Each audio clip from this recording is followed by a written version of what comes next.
Most welcome. Today we are going to talk about wakefulness.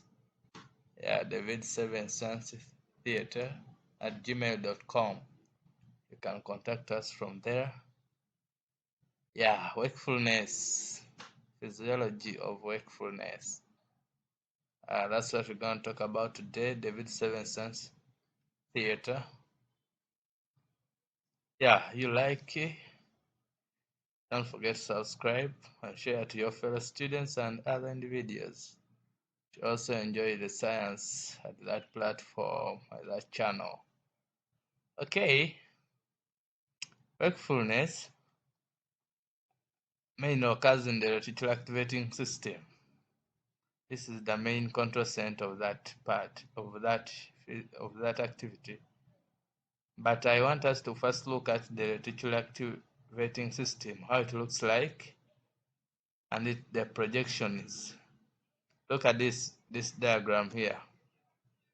When you see, we have the medulla, we have the pons, we have the midbrain. So what happens is, along that part, from higher the cortex to when you go down to the medulla or through the brainstem, we have the reticular activating system. This entire part forms the reticular activating system. So when now fibers are ascending, the longer ascending sensory tracts, they send collaterals, these ones, to the reticular activating system. So these collaterals are sent to the RAS and they activate it to also send some projections to the cortex, to the cerebral cortex. So you see these cells have cells from the RAS projecting to the cerebral cortex. So you see we have the neurons of the reticular activating system, this one and this one. Then we have the thalamic non-specific projection nuclei. Non-specific, it means it projects to anywhere along the cortex. It can project here, anywhere, different regions. Now we have the specific, the one which projects to the same point, and another cell which brings to the RAS, brings to the same region. So to and fro occurs within two specific regions between the RAS and the cortex. That is basically the reticular activating system. The major point is that we have longer sending fibers which are sending collaterals or signals to the reticular activating system. That is the input or the that is the input of the RAS. And it gives output to the cerebral cortex. Let's continue. So right now, wakefulness. The reticular activating system of reticular formation is the neural substrate of the consciousness and the sleep-waking cycle. The RAS, reticular activating system, is a complex polysynaptic pathway that projects diffusely from the brain stem reticular formation to the cerebral cortex, both directly as well as via the thalamus. That we have seen it. The RAS is mainly responsible for tonic maintenance of cortical activation and behavioral arousal of wakefulness, which are controlled by tegmentum of the midbrain.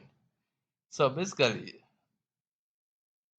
tonic maintenance of the cortical activation. It continuously activates the cortex. Once it is receiving impulses from the ascending tracts, it means it also forwards those impulses to the cortex. That is what is happening in this activation or wakefulness, tonic maintenance. So neurosubstrate for wakefulness, the first one has been the reticular activating system. The second neurosubstrate is the thalamus. The thalamus has a non-specific thalamic system formed by ventromedial, intralaminar, and midline nuclei, which are involved in the activation of entire cerebral cortex. These ones are non-specific. They project to very different areas, to several areas of the cortex. These nuclei get tonic drive from the reticular formation and project diffusely, saying that these nuclei get tonic drive from the reticular formation and in turn project diffusely to the cerebral cortex. So they project diffusely, they are not specific.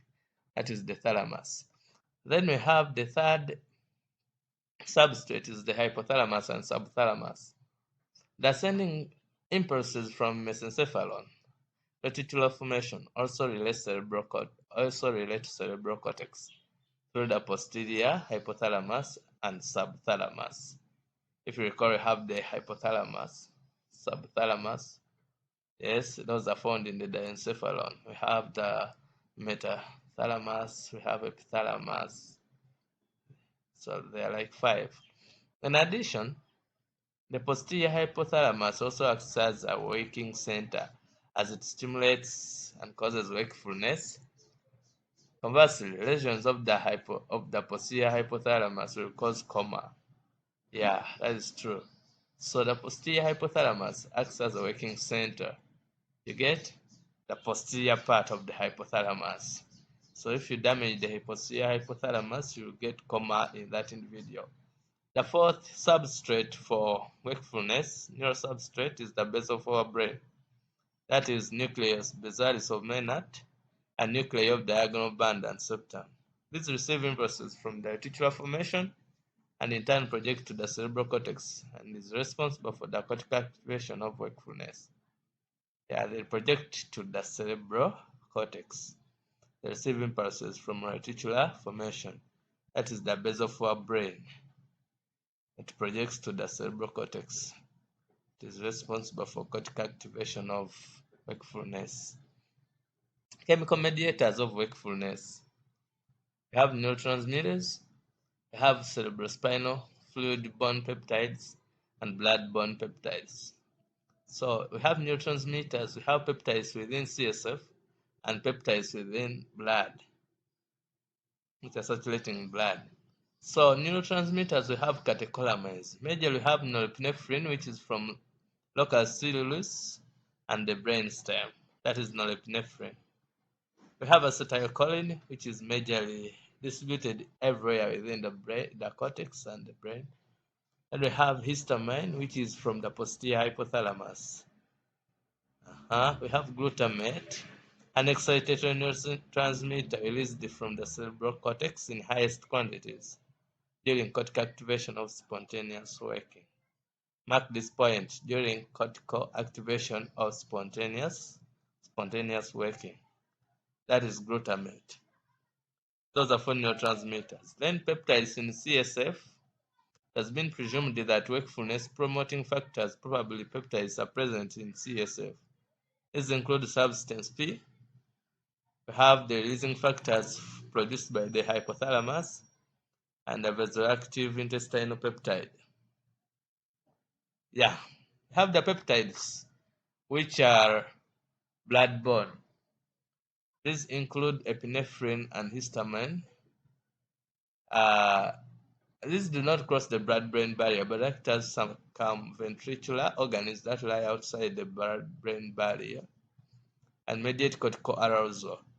So these do not cross the BBB, but they are just acting on the circumventricular organs that lie outside the BBB and mediate cortical arousal. Yes, we have glucocorticoids.